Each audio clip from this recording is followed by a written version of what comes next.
জানেন, রথে শুধু জগন্নাথ সুভদ্রা বলরামই বিরাজ করেন না, থাকেন আরো 3 দেবদেবী। কারা তারা? জগন্নাথ দেবের রথ টানা ঘোড়াগুলির কি নাম জানা আছে? প্রথম পর্বের পর দ্বিতীয় পর্বে থাকছে বিস্তারিত তথ্য। নম্বর 4, প্রভু জগন্নাথ দেবের রথ টানে যে 4টি ঘোড়া, তাদের নাম শঙ্খ, বলহাকা, শ্বেতা, হরিদ্বস।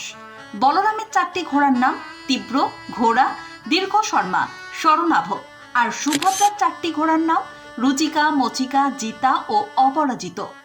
নম্বর 5, ঘোড়াদের রং দেখেও আপনি চিনে নিতে পারেন কোন রথে কে অধিষ্ঠিত, কারণ জগন্নাথ, সুভদ্রা, বলরামের 3 রথের ঘোড়ার রঙও আলাদা। জগন্নাথ দেবের রথে থাকে সাদা রঙের ঘোড়া, আর বলরামের রথের ঘোড়ার রং কালো। সুভদ্রার ঘোড়ার ক্ষেত্রে ব্যবহার করা হয় লাল রঙের ঘোড়া। নম্বর 6, জানেন কি রথে শুধুমাত্র জগন্নাথ, সুভদ্রা আর বলরামই বিরাজ করেন না, তাদের সঙ্গে সহযাত্রী হিসেবে থাকেন আরও দেবদেবী। জানতেন না? তাহলে জেনে নিন।